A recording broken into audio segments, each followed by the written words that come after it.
Joan Baez. You don't get to choose how you're going to die or when. You can only decide how you're going to live now. Now that was pretty good, and we are pretty good too. We're as good as we can be while we're finding our fit. It is 5 o'clock on Thursday, and it's time for us to find our fit. I couldn't do it alone. I have to have a lot of friends. So here are my friends, Susanna and Yolina. I get that right, Yolina. Yolina. Anyway, I'm going to bow out, so you're going to have to hear me stumbling through these words. But I'm happy to have you here to help me find our fit or help us find our fit. You're never done. It's a journey, not a destination. So I leave it to you. Call me if you need me. I'll be right here in the studio listening to every word. All right. Watch. Thanks. This is WRWK, Midlothian, Virginia.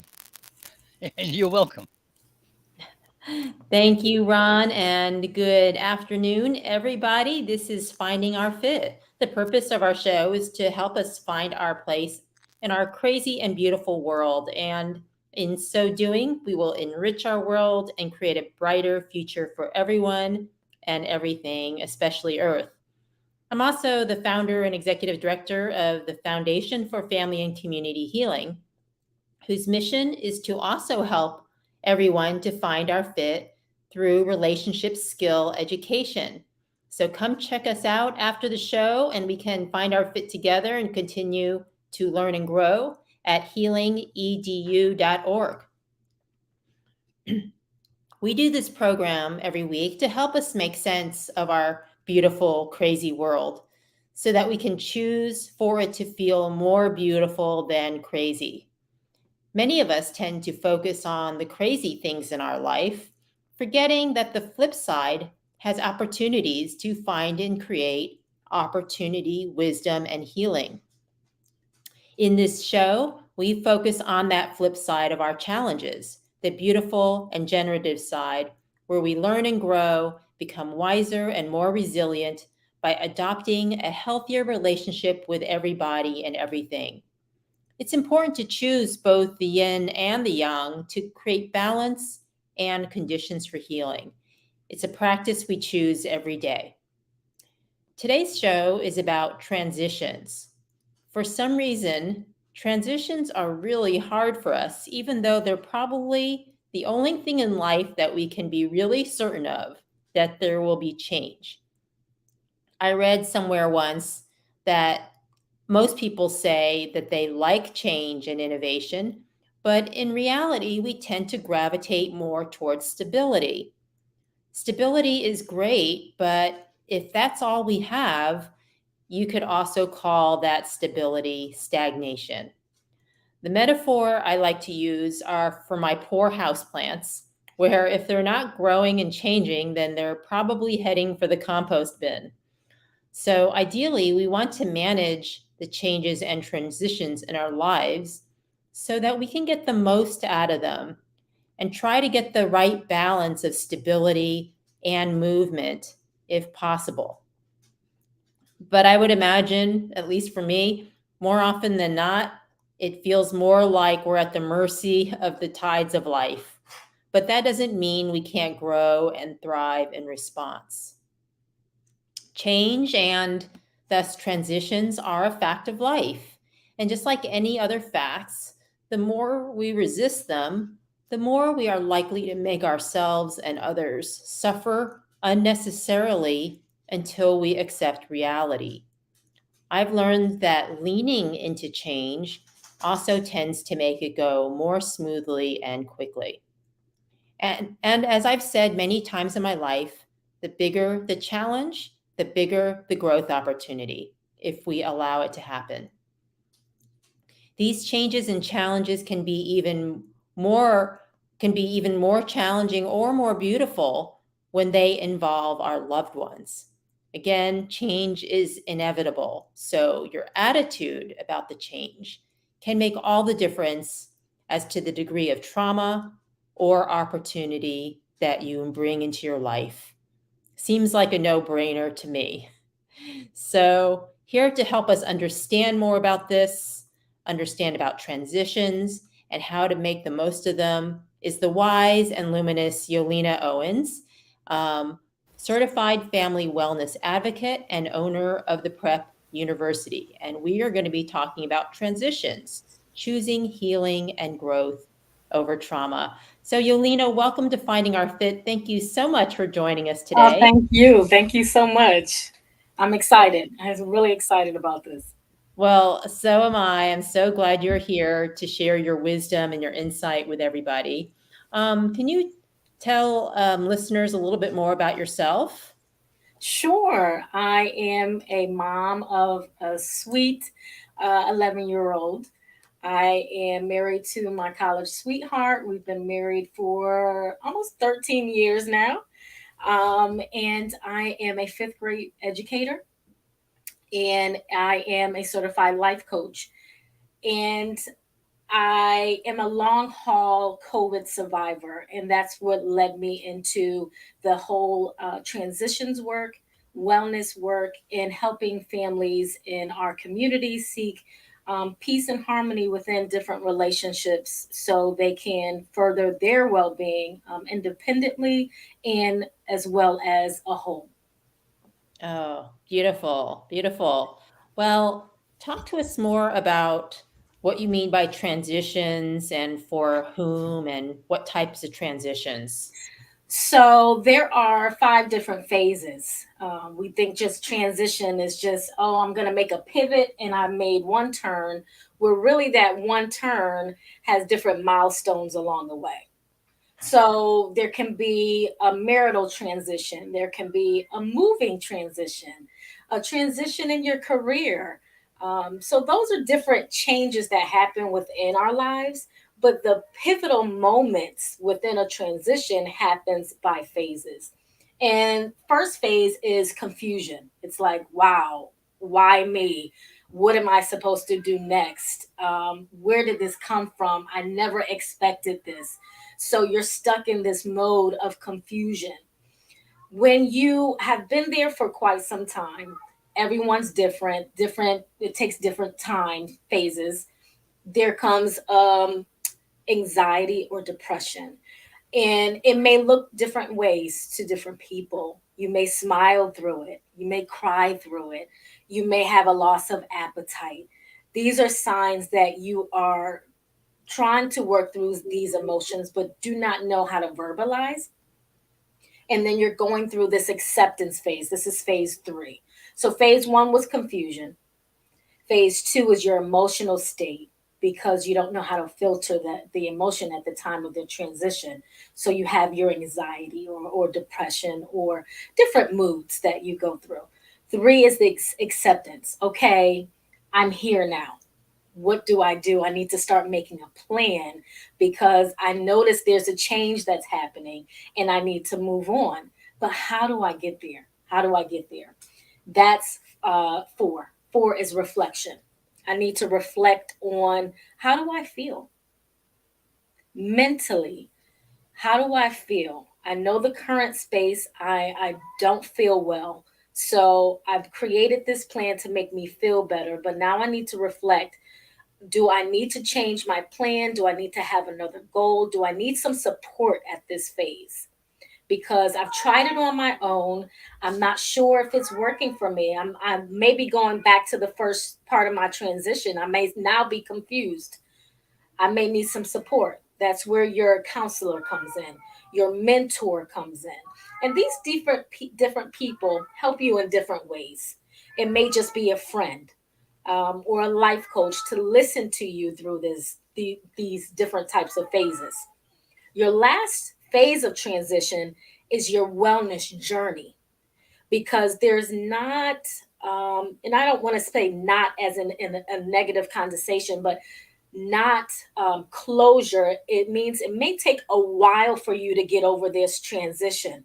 But while I'm here and I'm waiting patiently and I'm trying to find some joy, I need to live in peace. So this is my wellness journey onto going on to my next phase. Well, thank you for breaking that down, Yolina. That makes a lot of sense. And what tends to be the phases that hang people up the most in your Um, experience? Confusion. confusion, worry. I definitely say 1 and 2. You're stuck there and you just want to ball up. You think that you're alone, and at this phase, and I really don't want to say it's unhealthy, because when you feel those emotions, and you just don't want to become comfortable with them. But if you go back to that emotion, but now you know, I don't want to feel this way again. So let me go to something positive, because I don't want to go back there. I felt this before. I know what it looks like. I know how it feels. So I need to go the other direction. So that's another part of the transition, is the willpower and the determination that I don't want to feel this way anymore. And so we sometimes get into this mindset, and I'd just love to hear what you think about it, that we shouldn't have to feel bad. Like, and I guess you sort of talked about that earlier, like, why is this happening to me? But even like the negative emotions, we just think that if we're feeling negative emotions, there's something wrong. Like it shouldn't be happening. But Yeah. those are there to wake us up to something. And if we, instead of fighting them, if we listen to them, I guess, if we can move into a more reflective state, and maybe I wonder if those are sort of go hand in hand with acceptance. Absolutely. Yeah. That we can move through the change and transition process a little bit more easily. I agree. I totally agree. To sit in the emotion. I think it's also a part of our generation, and how we're brought up as a people to stand strong. If you cry, it's a sign of weakness. If you cry, what does that look like? Well, personally, I need to heal. So personally, it's okay for me to cry. It's okay for me to look this way, because I'm not impressing anyone. I'm going through this to heal me. And I think when we think of other people looking at us, we, put up this guard, and now we're being someone else. Our imposter syndrome pops up. We're being someone else that we're really not. Yeah. Yeah. So you're saying that being authentic with who you are and how you're feeling can be healing. Absolutely. Absolutely. Yeah. Yeah. Yeah. Yeah. And I'd really love to dive into this more later, because as our regular listeners know, we always spend some time talking about what can you do about it. And I think that is just a great life lesson, Yolina, that allowing yourself to feel your emotions, allowing it to happen and recognizing them, staying in touch with them, not putting our guard up, and just being who we are is healing, and it's very healthy. And I mean, I think it's especially, there's a lot of us out there, and I used to be more guilty of this. I probably still am to some degree, of, hiding all of that. And I feel like in our society, that's especially true for men. Like, men are really discouraged from crying or showing sadness. And I just feel like it kills us from the inside out. I definitely agree. And it affects our relationships, whether it's a friendship or a marriage. Without that communication, without you, let me in. Let me in order for us to grow. It's very important to communicate how Yeah. we feel. So what's the most difficult part of this transition process? I mean, is it the part where people get hung up, or what's most challenging for people, Yolina? Reflection, looking in the mirror. You're looking in your mirror, and you're facing the situation head on, and actually making that decision to pivot. Now that you've accepted where you are, you need to ask for help. If you've gotten a solution or something to try in order to help you pivot easily, it's that fear. Fear. And what are people afraid of? Uncertainty.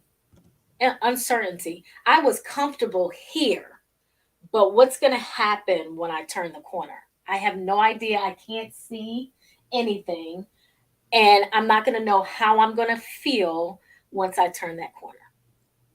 Yeah. And there's a great question in the chat by Gerlata. Thank you. Gerlata asks, is denial a part of phase 1 or phase 2? I guess you're in denial until you come up to No, acceptance. I think it's in every phase. It's in every phase, because you can bump back to phase 1. You can be on your wellness journey and be triggered, because that's where the trauma comes in, right? So if you're triggered and you're on this wellness journey, you've reflected, you've accepted, you've asked for help, but along your journey, something's triggered you back to a memory or back to a feeling.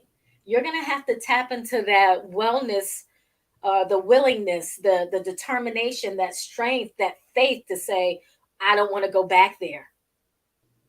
Right. Mm-hmm. So that's where your support system comes in, because a good support system is going to help you snap back, right? Even if it's different routines or different things that make you happy, help you get out of those funks, as I would say. Yeah. I hope I answered your question. Yeah. So it can happen. The denial can happen at any part in the cycle. I think that's a really good point. And it could even happen after the acceptance, right? Because you can go back and you can be in denial about different parts of it. Right. And Gerlata is also saying that it sounds like agreeing about how difficult the self-reflection is. Because not just the uncertainty, but also like afraid of what we'll find in ourselves. Like, ooh, this relationship isn't working. And, oh, I wonder how that might be my fault. Exactly. And the truth I may not be prepared to face. Absolutely agree with you. 100%. Yeah. So,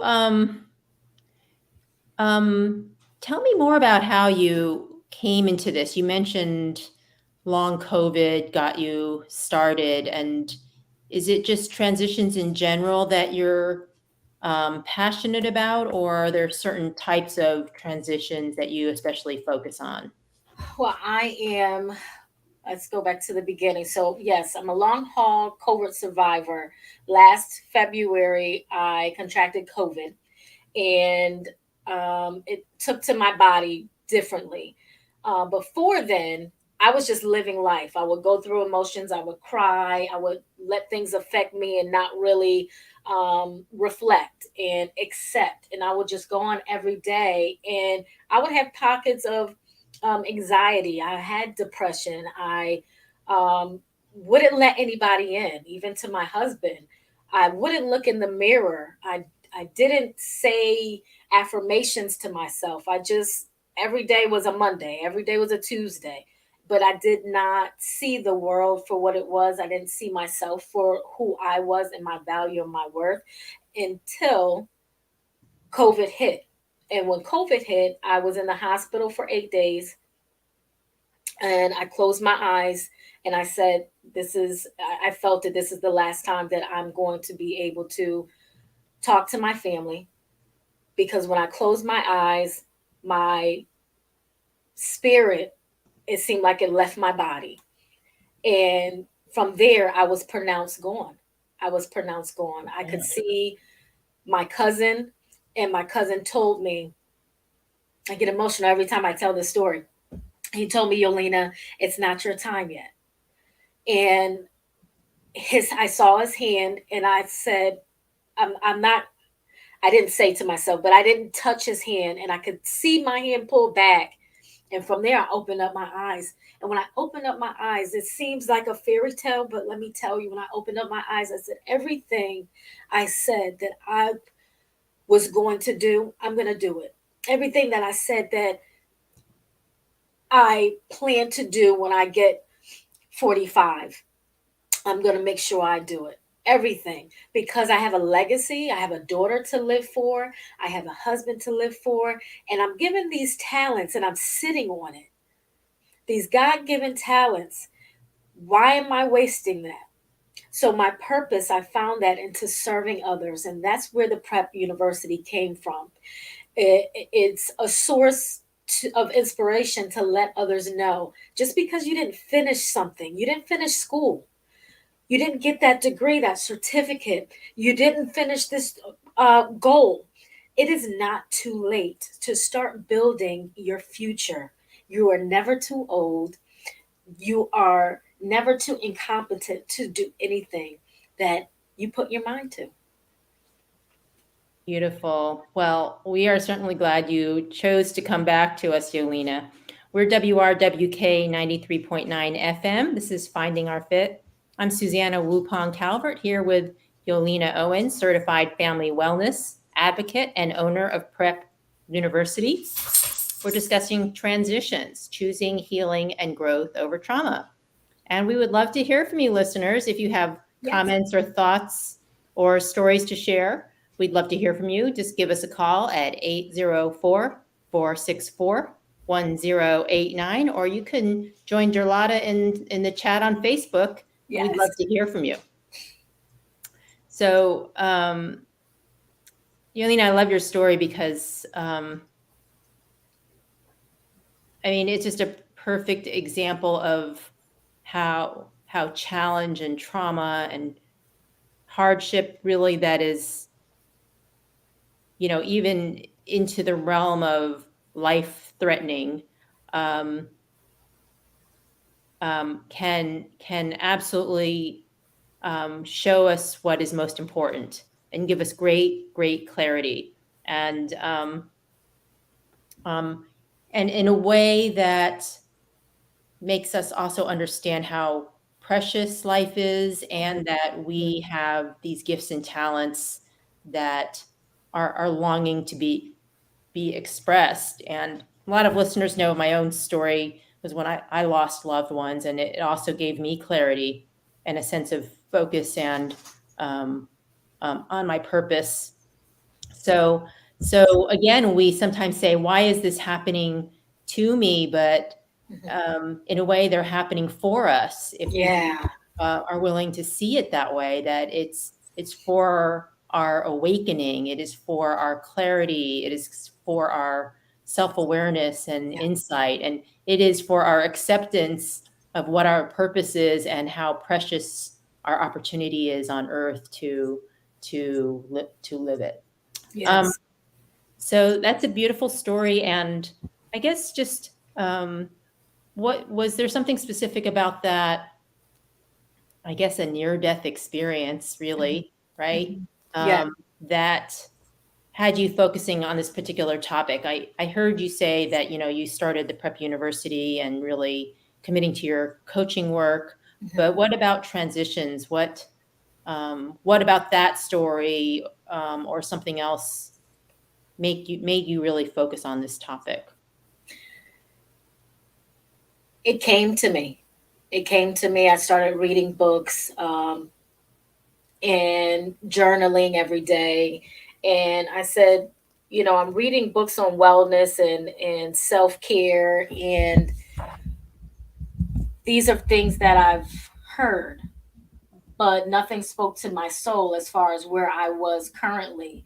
So I wanted to get to a better place. So I said, how can I get to a better place? You got to take baby steps. So if I can take baby steps, what are the baby steps of life? That's transitioning. That's how the word popped up. So I started researching and talking to other fellow life coaches, and Embrace You Coaching. Chief Master Coach, her name is Michelle Cannelly. She reached out to me and she heard my story and invited me to join Embrace You Coaching. And I studied wellness and communicating with different personalities, and relationships, building relationships with self and other people. I studied for about 9 months. And I loved every minute of it, connecting with people from all over the world and hearing their stories and their triumph, and which was made me feel like I wasn't alone. So the fact of having a support system I can vouch for, and I wanted that sense of community. It's not just me, so let's go ahead and build a community of people who can tell their stories and uplift each other and motivate each other. And that's what the prep university is. We talk one to one, we talk within the group setting, whether it's students, whether it's family members, to bridge the gap of misunderstanding and communication to live a happier life. Okay, so I'm hearing you say that this transition from the near-death experience to you walking fully in your purpose was a really important transition for you, and having support made a big difference to you, and you wanting to create that opportunity and that help for others. Is that about right? Beautifully said, Susanna. Beautifully said. Yes. Well, I love that because often the thing that we need is something that is not, like natural and intuitive to us necessarily, Right. or we need a lot of help. And so as we're learning how to rise to that challenge, it can become the gift that we give back to others. And I feel like a lot of times our calling is just that. It is what we feel most challenged by, and then we learn experientially what is needed, and then give that back to others. And I'll just go ahead and state what I think is obvious in that is that if we didn't have the challenge, we wouldn't have the need to learn it, and then we wouldn't have the gift. So Wow, you're preaching right now. Yeah. Yes. Yes. So again, people just go, this shouldn't be happening to me. But again, it happens for us. And the people who have really struggled have this clarity and insight, and their gifts, their talents are often in alignment with what they are there to do on earth. And so, it does take courage and clarity and hard work, because even if that is our calling, like, you had to put so much work and effort and even just a commitment to it, right? Like Absolutely. accepting here's where I am and who I am, and then making a plan. So it doesn't happen overnight. And, my own journey to change gears, like the last 2 times ago, I did that. It took me 4 years. So, and I went back to school. So yeah. And what a beautiful example, Yolina. Thank you. Thank you. So I'd like to spend a few minutes talking about, like, why does this matter? Like, why should we pay attention to these milestones of transition? And I think when we, I'm not ignoring Gerlada's question about therapy, but I'd like to get to that a little bit later, if that's okay. Let's talk first about why this matters, and then we'll talk more about specific solutions. So why do we need to know and attend to these stages? And what happens if we don't? It's important to pay attention to the different phases, because it affects our mental capabilities and abilities, as well as our physical. So we go through the different emotions as far as depression and anxiety, which also takes away from our physical, because we'll forget to eat, loss of appetite. We now have headaches and migraines. We are now subjected to different things in our atmosphere, because we're not going outside and partaking in fresh air. So we're not around people, and we're boiled up in the house.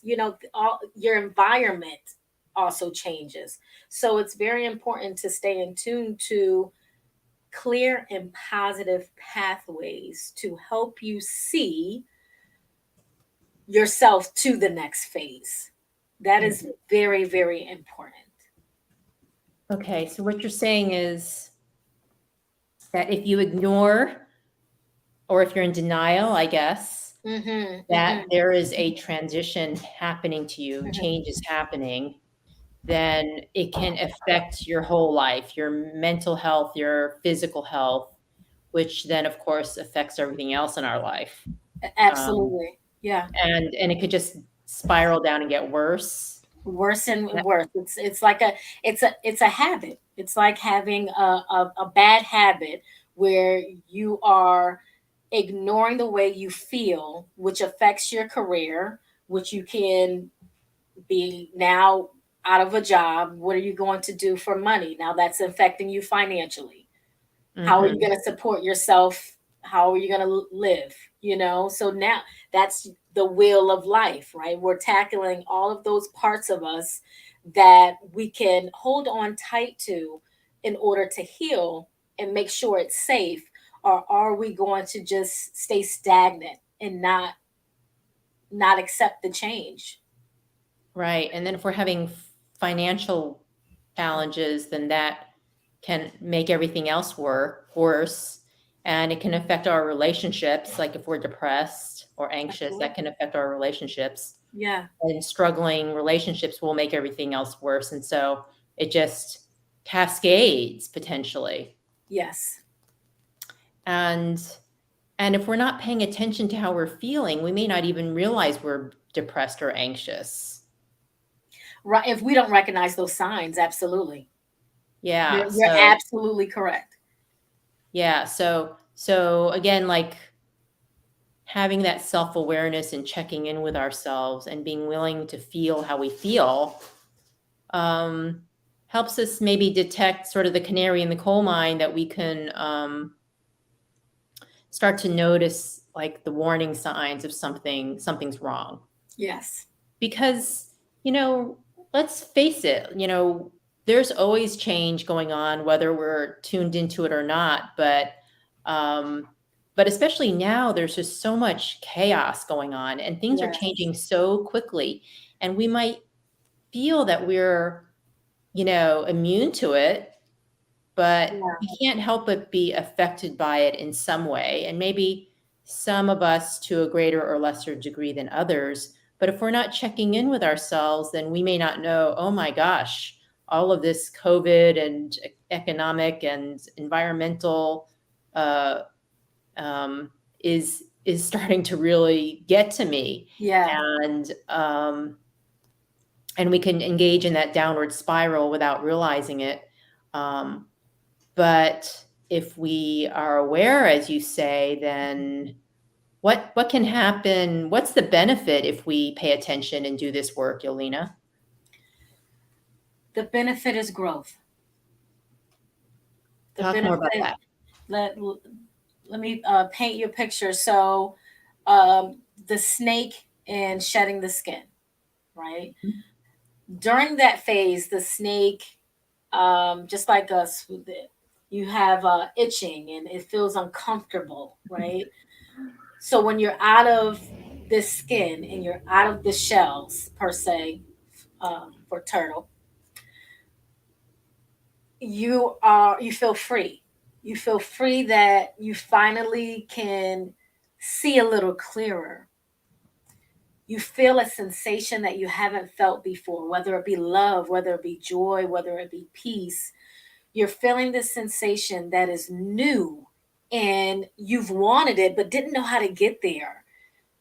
And with this growth, there are going to still be changes, and changes meaning you may lose some friendships. And when I say that is now you've built a healthy, growing environment around you that you don't want anyone to step into to aggravate your garden that is blooming. So you have to now set some boundaries, right? So, there are those growing pains within growth, but it's beautiful because now you have reflected and you see something that you haven't seen before. And it feels really good.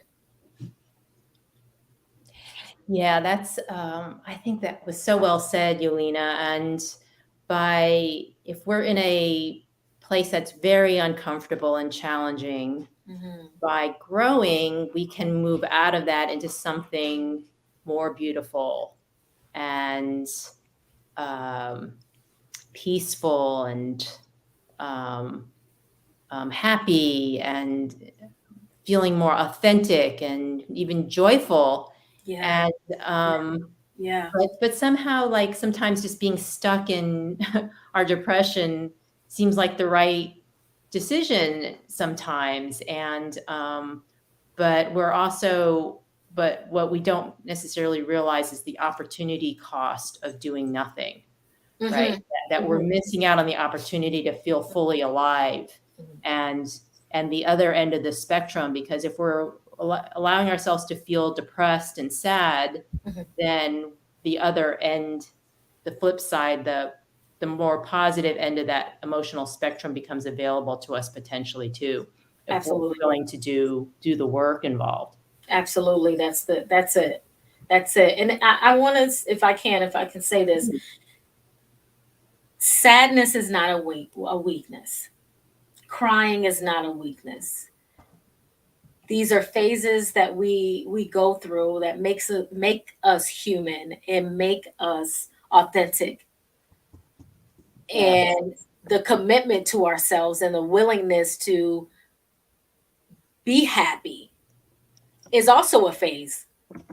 Happiness is not an everyday thing. Can we find pockets of joy in things? Absolutely. Is it something that's going to make us sad the next second? Absolutely. And then we go back to it. So I just wanted to say that it's not something wrong with you if you're, you have these sad thoughts or you're sad one day. But it is important to find joy and find that happiness, because that's the wellness journey. Yeah, absolutely. I so agree.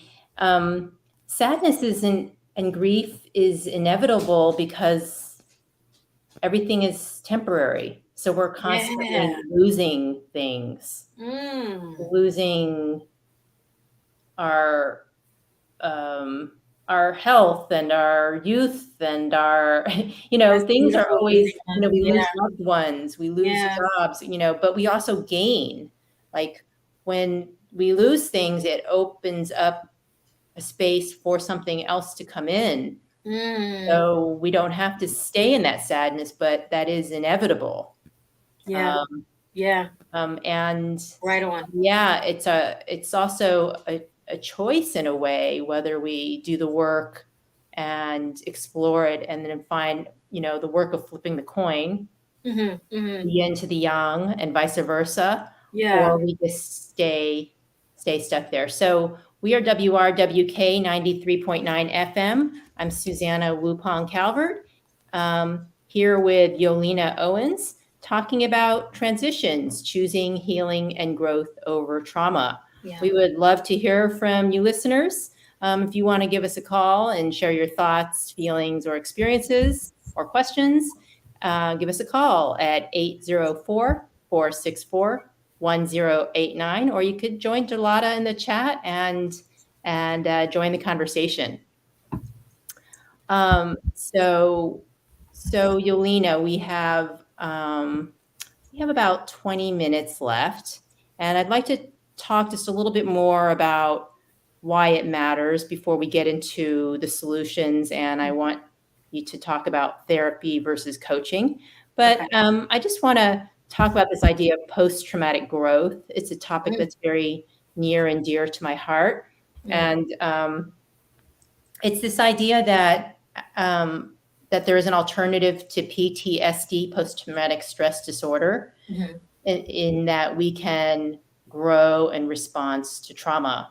And so that's something that you were talking about, Yolina, is that growth is possible when there are transitions and change, and they can often be traumatic. Let's not sugarcoat it. But that growth, that post-traumatic growth, is a real thing, and it's been well studied. And after my divorce, I went through a huge phase of growth. And I mean, it was just exhilarating, Yolina. Like, I just Yeah. felt like I had gone through a personal renaissance. And I sort of feel like I'm in that phase again after losing my husband to cancer, my second husband.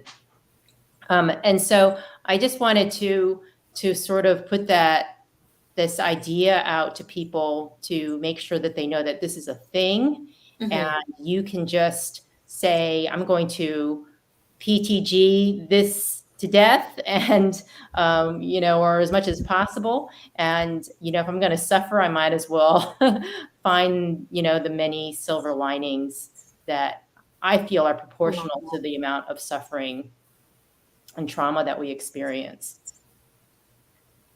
What do you think, Yolina? I'm thinking your story is amazing, and I say amazing in a way where I can visually I see you, I hear you, I feel you, as far as the bright happiness and the joy that you have. But you went through some transitions, not but, and yet you went through some transitions in your here. And to be a witness to this, and your witness for your testimony for other people to do the same, that's amazing. That is what we're talking about as far as the wellness journey. You've been through transitions, and look at you today, helping your community and motivating them and inspiring them to do the same. Oh, well, thank you, Yolina. And I think everybody can see like what an amazing coach Yolina is. So don't you want to just book a session with Yolina? She's so affirming and supportive. So thank you for saying that, Yolina. No problem. You are as well. Absolutely. So I want to make sure that we have enough time to talk about what can listeners do right away. So obviously, don't you just want to go see Yolina and participate in Prep University and We'd love to have you guys. Find the support in the community you need to really grow and glow, in response to your transitions and changes. And let's go back to Gelada's question, because she has been waiting, I hope patiently, Thank you, Yolina. to say, what are your thoughts on therapy, as well as other, I guess, other strategies you might suggest? So therapy, we have two different certifications. One where therapy can help you on the medical sense, as far as sometimes you need that. As far as either medication or just medical advice, where life coaches will have an open mind or just listen to you. We are great listeners. That's what we do. We listen to your story, and we advocate for the best options for you as far as where you should go within your transition. We don't line up strategies or steps. We may suggest, but we're listening to where you need to go, versus saying this is one size fits all, which therapists may do. We're life coaches. We're listening to that individual, and we're finding where they need to go from there. That is the difference between a life coach and a therapist. We create goals and plans. That's another thing I wanted to talk about. I'm sorry, I had to peek over my important fact. We create a list of goals and a plan. We help you with that. That is the basis for where you start. Where are we going to start now that we've talked about your transitional phases? This is the point where we need to figure out, where do we go from here? So do you want to go into that now, or? Well, maybe just one other question. Gelada also asked, like, when should one seek therapy? And I guess I would ask a clarifying question. When should somebody seek therapy versus a coach? Well, if you certified coaches or even life coaches, a good coach is going to refer you to a therapist, right? So say that you if you need a therapist. if you need a therapist, right? Because we're not therapists. So a good coach is going to say, I have a list of people who can support you, and I'm going to refer you to a therapist when it comes to something that they may not be able to assist you with. Now, if you start with a life coach, that's what's going to happen. And you can have a relationship with a therapist and a life coach, because many life coaches have relationships with therapists and mentors where we're part of one community. So it's not like you have to pick and choose. If you see a therapist, they may say, okay, you need help with daily routines. That's not my area. Let me refer you to a life coach who can help you in that area. Okay. And either or both can be helpful at any stage of the transition process, or Yes. okay. Yes. Yes. Okay, great. Thank you for clarifying that. So tell us what else do you want listeners to know about what they can do to grow and thrive during a transition? Well, we talked about let's talk about the 4 A's. Okay. I want to talk about the 4 A's. The acceptability, right? So we're within the transition.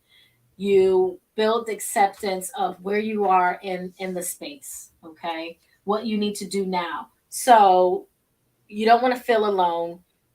Gilletta, thank you so much for tuning in and bringing up therapy. You have means of therapy, coaches, counselors, mentors. You have also cheerleaders in life. These cheerleaders can be teachers, they can be neighbors, someone who can cheer you on to the next step, where you're not letting them know everything, but they're asking you, how are you doing today? That's an opportunity for you to open up either to them or to yourself.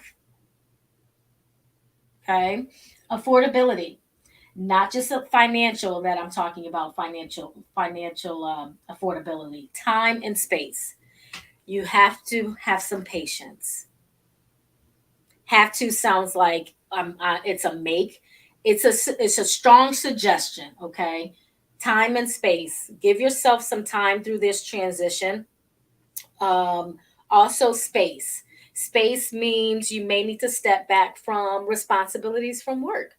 You may need to step back from going out with certain people or going out all the time. You may need some alone time, and alone time is okay. All right. Um, Awareness, that safe space. Who makes you feel good around? Makes you feel good. Who makes you feel safe? These are people that you tend to be around to help you through these transitions. Create daily plans, daily routines. Fitting in a little joy and peace into your day is very, very important. You're going through this transition where you're feeling these negative emotions, and transitions do not have to be negative. They definitely can be positive. You got a promotion, that's a transition. You And lost that can be really hard habits. still. Yes, absolutely. Those are transitions, and you should celebrate your victories. Celebrate yourself. It's not being cocky or arrogant. When you celebrate yourself, you're letting people know that you're confident, you feel good in your skin, and you want to ignite that emotion to other people and to let them know it's okay to do so. Yeah, I'm glad you brought up the positive transitions, because like there's some scale or quiz, and they're like the stressors, and they're the ones that we typically think of as loss and challenges, but even the really positive ones like getting married, it's Big also one. loss because you're losing your single self. Or if Yes. you're getting a promotion, then you're losing your status at this other level and what that entailed, and or you're losing, a sense of freedom, or I like there's that, Susanna. yeah. Yeah. Yeah. So I'm really glad you mentioned that, Yolina, that um, this work is necessary even for what we would consider positive, good, joyful transitions. Yeah. Graduating, being an empty nester, all those things. That's it.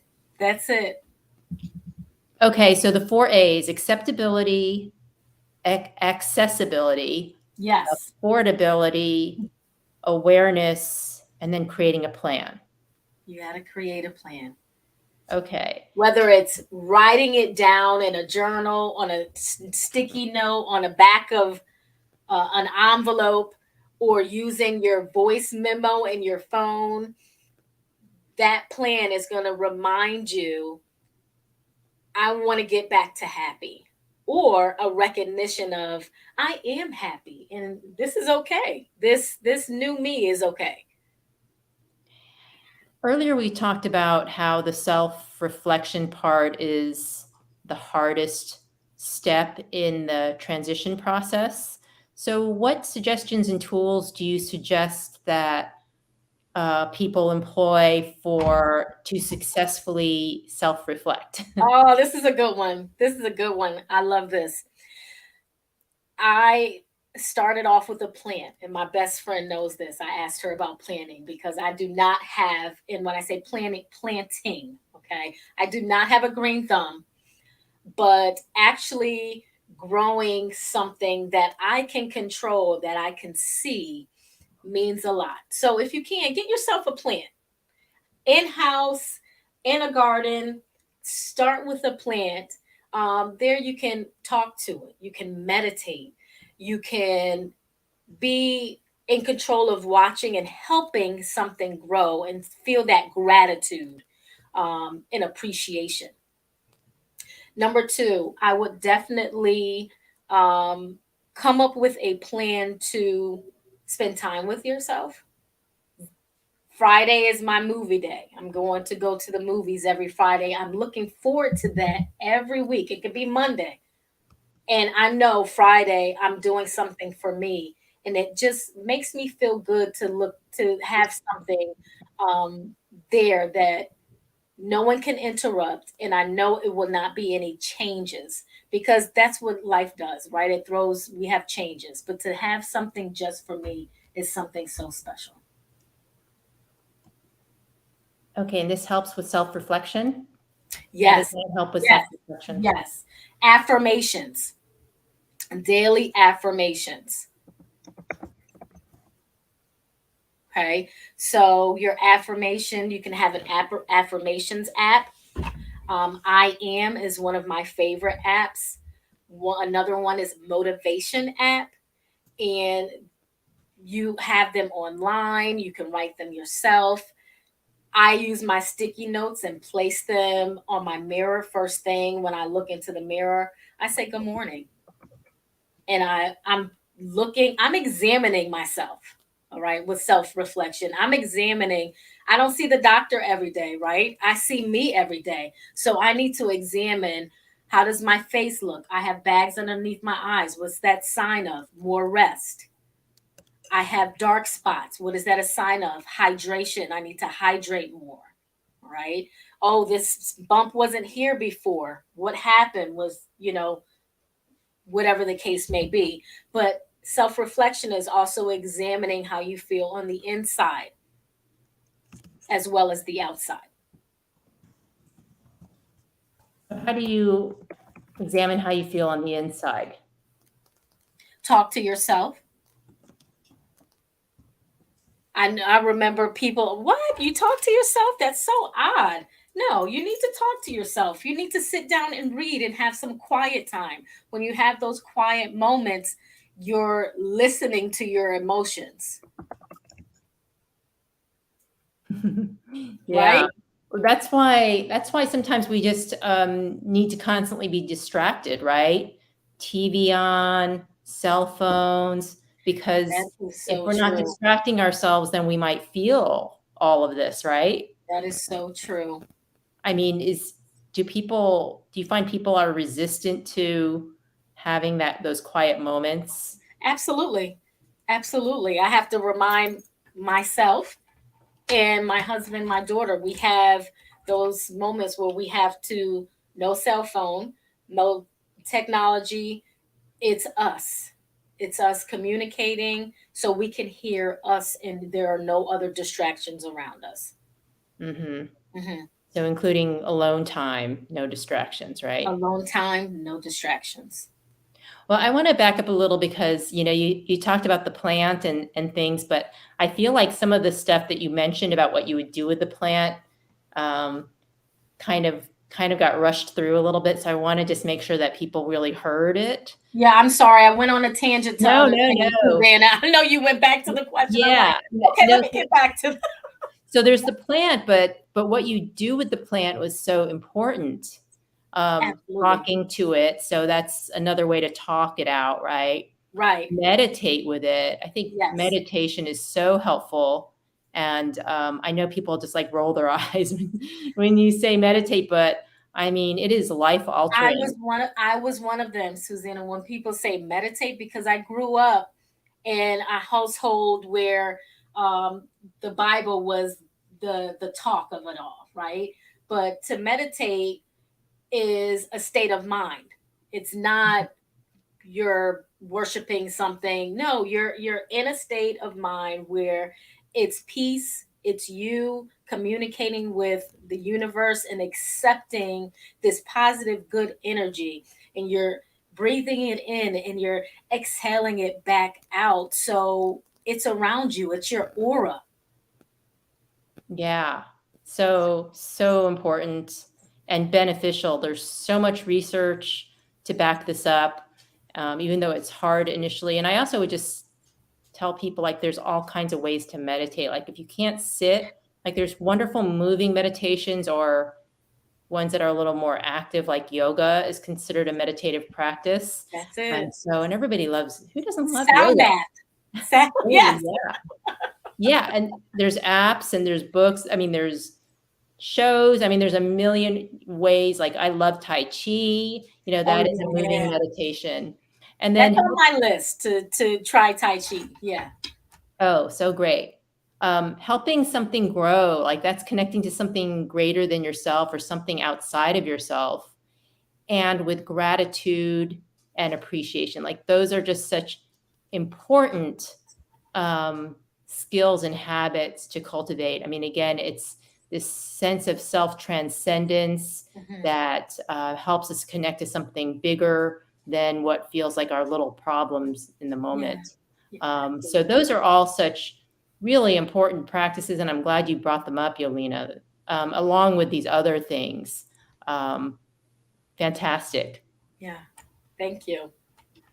We're getting some nice affirmations as well from our listeners. So you guys are also good coaches. So, awesome. Yeah, getting a good work well done. This is very helpful.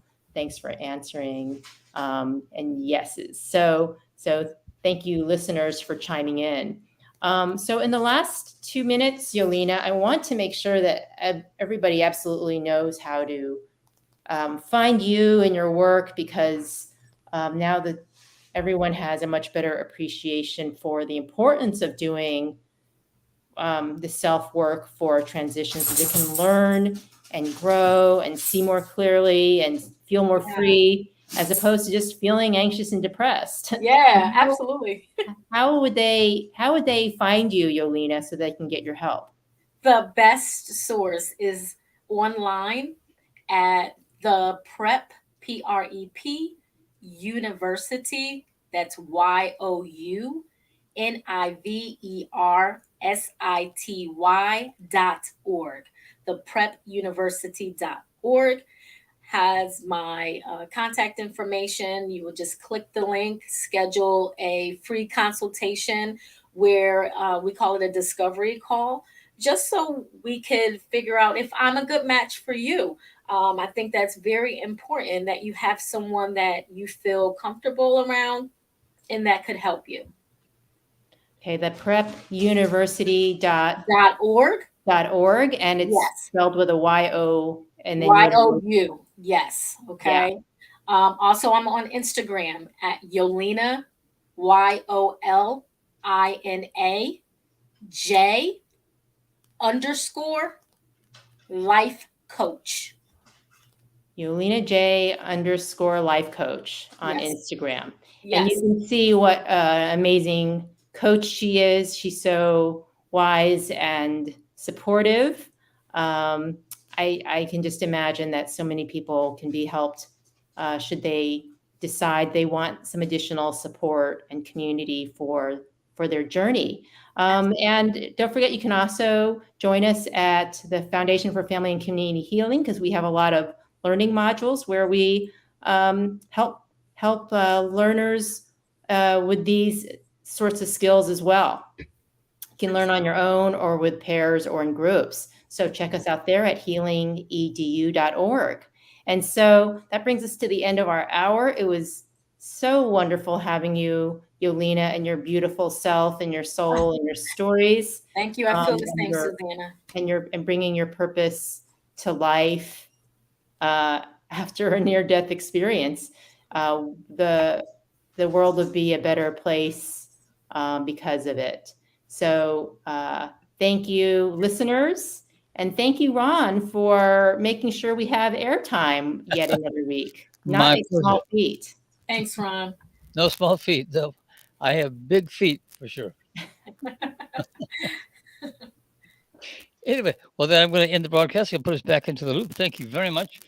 I very much enjoyed it. I would have joined in with a few of my own stories, but you did a good job. And we can always continue next week. All right. Well, bye-bye.